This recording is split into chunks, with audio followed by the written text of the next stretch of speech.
Mon cher Paul, vous nous faites ce matin, et c'est très intéressant, le portrait d'un homme au parcours étonnant. C'est un économiste russe qui a été conseiller du Kremlin et qui est devenu le numéro 2 de cette institution qu'est Sciences Po à Paris. Racontez-nous. Son nom est Sergueï Gouriev. Il a déjà évoqué son parcours avec nos confrères de presse écrite dans Le Monde en janvier, de Moscou à Sciences Po Paris, les voix dissidentes de Sergueï Gouriev, économiste contraint à l'exil. L'économiste, donc ça c'est Le Monde, l'économiste russe de renommée internationale, ami d'Alexei Navalny et ayant dû fuir son pays en 2013 et le nouveau numéro 2 de Sciences Po Paris, écrit Libé le 14 février. Et comme Libé, ils sont extrêmement forts en titre. Il y titre Le mage de Sciences Po, référence évidemment au mémorable livre de Giuliano da Empoli, le mage du Kremlin. Et d'ailleurs, le mage de Sciences Po a connu le vrai mage du Kremlin. Je vais vous raconter tout ça. Ce matin, le mage de Sciences Po a choisi LCI pour sa toute première interview portrait en télévision. Évidemment, il est russe, donc il apprend le français. Il a un fort accent, mais il parle aussi extrêmement bien anglais. La preuve, quand nous l'avons rencontré avec Lorenzo Vergari Morali, il a montré en toutes décontraction une photo de lui avec Barack Obama, venu le voir à Moscou en 2009. Bonjour professeur Gouriev. Bonjour. Merci beaucoup de nous accueillir dans votre bureau. Merci beaucoup, bienvenue. Merci. Il paraît que dans votre bureau, vous avez une photo avec Barack Obama. Ouais, c'est vrai, c'est une photo que Barack Obama m'a offert. Donc ça, c'est l'époque des resets, quand le président américain a donné un discours comment la Russie et les États-Unis peuvent collaborer. Donc ça a été Mathias. Bonjour. Bonjour. Vous allez bien, monsieur le directeur? Ça va? Vous êtes en train de discuter avec votre numéro 2. Qu'est-ce qu'il représente pour vous? Sergueï, il représente beaucoup de choses. D'abord, l'ouverture internationale de Sciences Po. Sciences Po est aussi une forme de refuge pour des étudiants, pour des professeurs. Sergueï n'a pas été recruté parce qu'il était russe. Il a été recruté d'abord parce qu'il est excellent. Il a une voix qui porte aussi sur des sujets qui vont plus loin que l'économie. Ce qui est intéressant également, c'est qu'il a conseillé non seulement Vladimir Poutine, et il a aussi écrit des discours, là on le voit, avec Dmitri Medvedev. Il n'aime pas trop en parler aujourd'hui, mais évidemment on lui a posé la question. Si public, comme intellectuel public, je n'ai jamais été salarié de Poutine ou Medvedev. J'ai toujours resté indépendant. Oui, mais vous avez fait des réunions économiques avec Vladimir Poutine. Racontez-nous. On a dit à Vladimir Poutine qu'il faut lancer les réformes, il faut lutter contre la corruption. L'État s'est corrompu, l'État s'est contrôlé par Vladimir Poutine et ses amis. Et donc, on a donné cet avis. Cet avis n'a jamais été suivi. Soit on réforme, soit on n'y a pas de croissance économique. Il a dit que tout allait bien au niveau économique. À l'écouter, tout va pour le mieux dans son pays. C'est pas vrai. C'est normal que Vladimir Poutine mente. Poutine est un des dictateurs qui manipule l'information. Qu'est-ce que vous vous dites quand vous voyez au premier rang du discours de Vladimir Poutine Dmitri Medvedev? Vous l'avez côtoyé pendant 4 ans.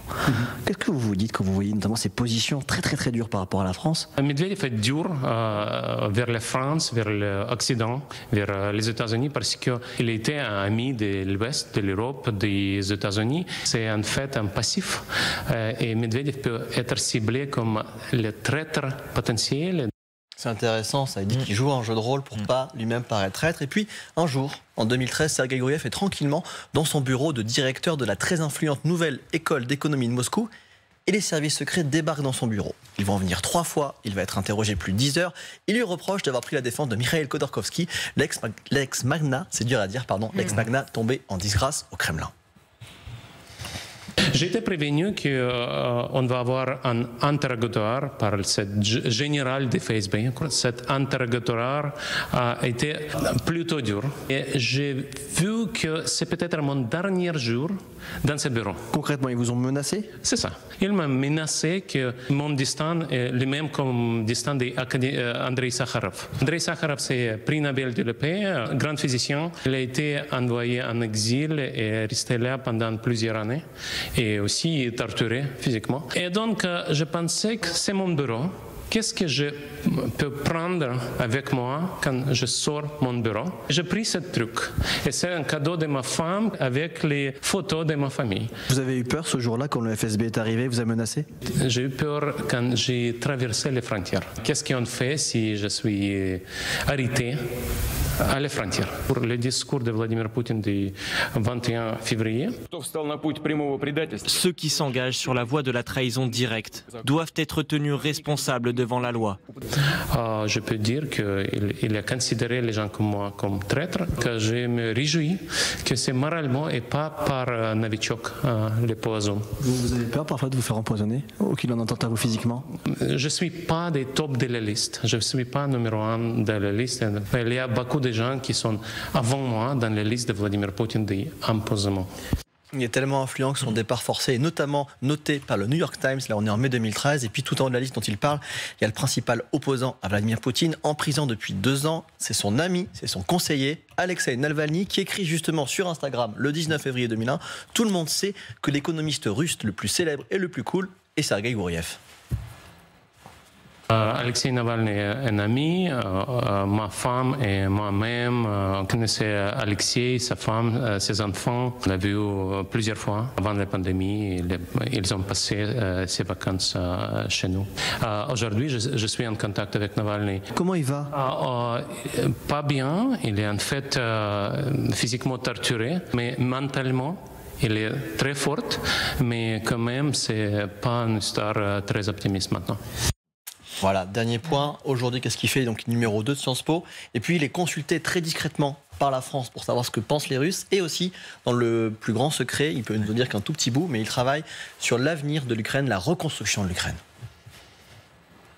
Ce blueprint, c'est le plan pour la reconstruction de l'Ukraine après la guerre. Il faut être prêt pour mobiliser l'argent. Et on parle de comment on mobilise l'argent, où les sources d'argent, les priorités des dépensements d'argent. Quand on a vu que la guerre n'est pas perdue par l'Ukraine, on a déjà commencé à penser réfléchir sur ce sujet-là. Dans ce rapport, on a demandé que l'Union européenne considère l'Ukraine comme un membre potentiel.